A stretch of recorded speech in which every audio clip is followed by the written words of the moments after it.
Should Jaron Boots Ennis move to 154 to secure the Errol Spence Jr. fight, or remain at 147 and shoot for Undisputed? What's good, everybody? It's your boy Cardinal Red Sports.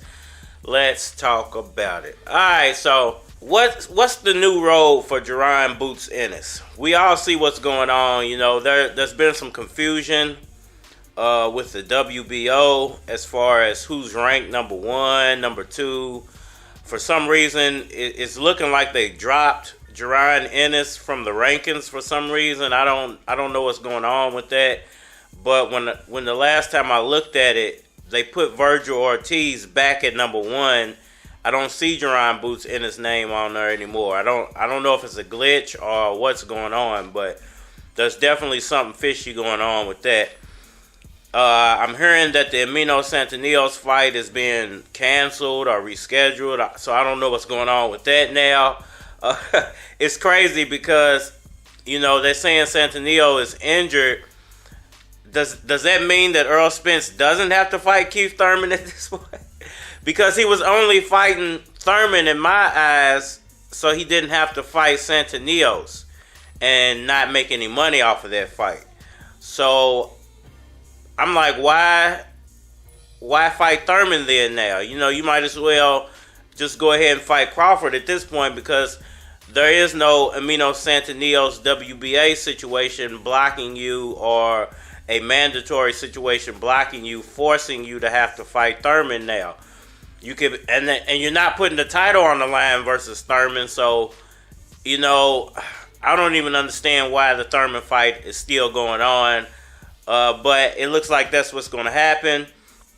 I'm not sure what's going to happen with the WBA situation. If Errol Spence decides to stick around, is Amino Santanillos faking injured so he doesn't have to fight Virgil Ortiz, and he can remain the WBA number 1? So when Errol Spence does finish his fight with Keith Thurman, he does still have to meet Amino Santanillos or Boots Ennis or drop the title.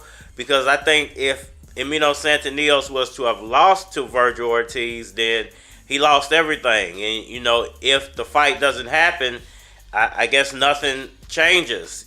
You know, unless the sanctioning body, the WBA, makes some sort of decision otherwise. I have no idea what's going on in the sport of boxing at this point, man. You know, situations like this, they only happen in boxing. They don't seem to happen in other sports, to where, you know, you got all these titles and, you know, and things just get crossed up all the time. Nothing seems to line up in the sport of boxing and play out the way it's supposed to. So, hey, I don't know, man. I do know Errol Spence, he dodges all the bullets, man. Errol Spence is not the truth. He's the Matrix, man. Every time something comes up and you think, well, this could be a pretty good fight, he seems to, boom, I'm out of it. I'm going to get the fight I want. You know. But anyway, when it comes to Jaron Boots Ennis, you know, that kind of opens the door a little bit more for Boots, because if Errol Spence does fight Thurman and decides to drop the title, Boots can just stay right there and pick up those titles. You know, there's the WBA out there. Who knows what's going on with that situation now? He's already number 1 for the IBF. The WBO is still Terence Crawford, but he's not even ranked for that anymore, so why even worry about that? And the WBC will be out there. I think he would have to go through Virgil for that one, though. So, it's going to be interesting to see how all of this plays out. Should Boots move up to 154 to secure that fight? I would say no. And I would say he's going to have to wait out Errol Spence and his decision. You know, the whole situation with Thurman is just, it's messing everything up for 147. Nothing can happen at 147 as far as champions go and title fights and, you know, new guys moving up, until Errol Spence makes his final decision of what he's going to do. Boots has got to keep fighting, you know, basic nobodies, because the only 2 fights that really matter are Spence and Crawford. He could take the Virgil fight. You know, people would give him credit for that if he was able to secure that fight, or maybe even if I'm hearing Josh Taylor is injured now too. crazy. So his fight with Cantrell is not going to happen. So I don't know if he's going to go ahead with that rematch or if he's going to go ahead and move up, because I keep hearing he wants to move up. But, you know, none of the new guys can move up and become champions until Errol Spence makes his final decision. And, you know, there's really nobody else out there for Boots to fight except for a bunch of nobodies. You know, Thurman, after Spence gets finished with him, nobody's going to want to fight Thurman anymore. Crawford's not going to fight Boots. The Virgil fight is, I think it needs to simmer some more before that fight happens. It's got to be built up a little bit more. Listen, Boots is the truth, and he's the next up. But Boots versus Virgil is a huge fight, and if they do it now, it's not going to make a lot of money. But if they wait a year until one of these guys or both of them are champions, then it could definitely be a huge money fight.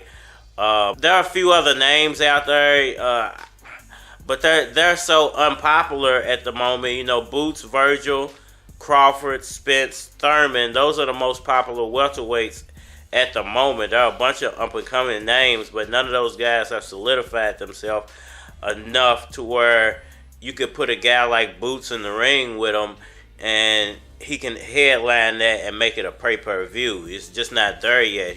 Boots has to be matched up with a Crawford or a Spence or someone on that level for the fight to make sense for him at this point. He's now the IBF interim champion, so there's really no need for him to be fighting any more of these lower level competitions. You know, he's got to be getting a little bit higher level of competition. So I think it makes more sense for him to stick around 147, even though he's a bigger 147 fighter. I don't see the benefit for him moving up to 154 just yet.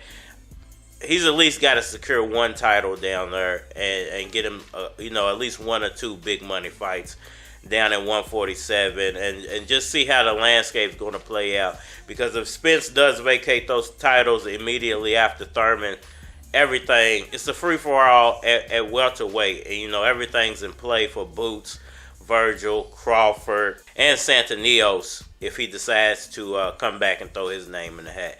Y'all let me know what y'all think about that down in the comment section below. Hit that like button for me. Share. Subscribe. Holler at me on all social media platforms, Facebook, Instagram, YouTube, Twitter, and more than likely get a response on the tube. Holler at me over there. And we are Manny. Spit bomb. I hope you're coming for war. I'm coming with nine. Viacom. Even the realest niggas sang along. Even the baddest bitches bring them home with me. And here's a heads up. You can go and get the doctor. A straight shot. I hit your papa in his knickerbockers. A nigga sauce said it's rough out there. Lil' Dam's getting live for a puff out there. And this nigga still playing the tough role. Just so they can get their face placed on their brush clothes. Is it really worth it? Niggas really nervous. I'm on top of my game and I'm feeling perfect with an attitude like fuck your favorite MC unless it is me, Louis Keys, nigga. Shit.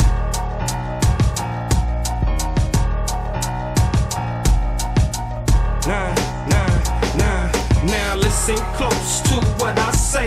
Louisville niggas getting killed every day. Nigga trying to get a little money every way. From the streets to the stage, trying to get paid. They hear your boy spit some heat and they all fat. They see your boy on the streets and they all fat. Monster Squad on the beat, yeah they all fat. I might chill with